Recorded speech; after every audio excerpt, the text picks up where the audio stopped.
Our next presenter is Neil Schott. Are you who I think you are?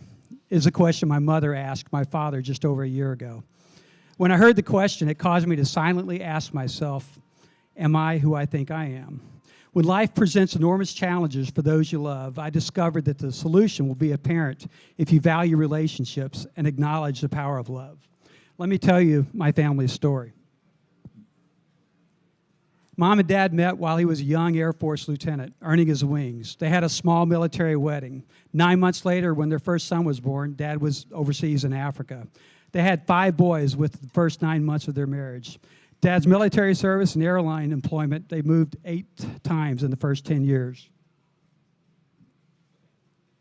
Dad's first love was flying. He'd been flying for nearly 70 years, since he was 14. He was awarded the FAA's prestigious Wright Brothers Master Pilot Award. He flew tankers in the Air Force, retired from Eastern Airlines, and became a flight instructor to share his knowledge with those he was eager to learn the art. Mom enjoyed life. She was a great mother to her 5 boys. She's incredibly smart. She loved to read, taught us all the pleasure of reading. She loved to travel and organize the details of any outing. She was the planner. She was consummate. We knew exactly what was going on. As good as it was, Mom resented Dad's passion for flying and the attention he received.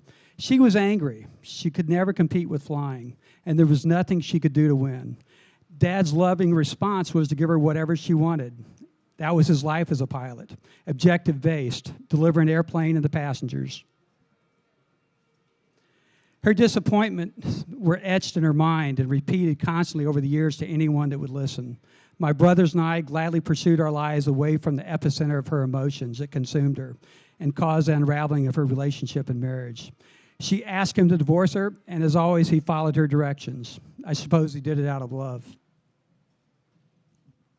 They divorced in '86, occasionally seeing each other at family gatherings or graduations or weddings. She was happy to live her life in the mountains of North Carolina. Her home was always a warm and comfortable place. Dad continued his love for flying.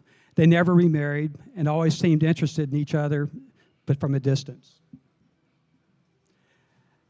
It became apparent that Mom was not functioning at her usual level of excellence. Just let me say, aging is not for sissies. It shouldn't be done alone, and everyone needs an advocate to facilitate and guide them. We assembled a medical team. There were many tests and scans and examinations and physical exams and psychological and neurological and chemical and cognitive and silly questions like, tell me what time it is. Can you spell truck backwards? Finally, she was diagnosed with that ubiquitous disease, Alzheimer's. It's a thief. You slowly lose the precious memories and the knowledge of who you are and the ability to perform and function independently. We saw her through the good times and supported her through the episodes of darkness, paranoia, and loss. Drugs help, but they're not a cure. Memory lapse, mood swings, paranoia, and psychosis still persist. Each day she struggled to reclaim herself. She would pause to recall who she was, who we were, and how to go about doing some basic things. One day it was going down the stairs. She seemed to have forgotten, so I taught her. I learned patience, and she was grateful. Any kind of illness is expensive. She failed to test for federal aid because she made too much, and she made too little to afford a quality assisted living. Jean and I were in a position to invite her to live with us, but there was a concern of how to care for her as we continued to work. I turned to Dad for his help. I thought I knew what his answer would be. At least I hope so.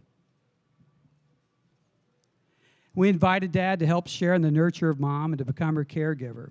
He stepped forward eagerly, though he had his doubts. Our plan was not met with any degree of optimism by our doctors or friends, but we felt it was worth a try. We had to. My brothers and their families supported the idea, so we moved forward. When they met again, Mom looked at him, and with a sparkle in her eye and a schoolgirl's smile, she asked, "Are you who I think you are?" Dad responded, "I think so." It was love reignited.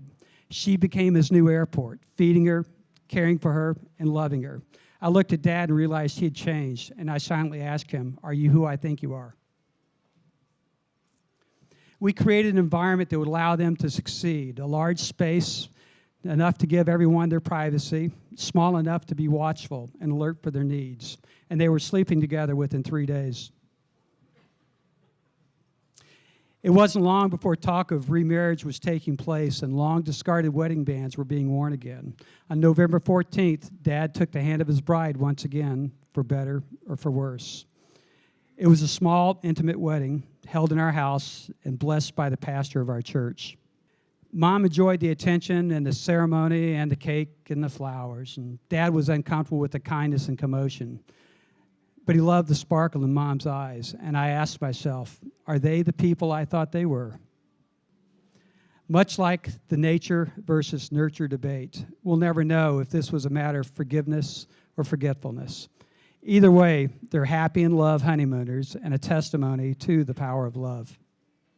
They've begun a new life in Norman Beach, Florida, where the weather is warmer and the sun seems brighter. The third floor of a nice condo with a beach view.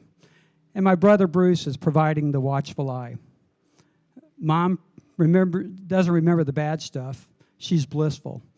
It seems the love she's always had for him is no longer shadowed by keeping score. And Dad, he is exceptionally happy.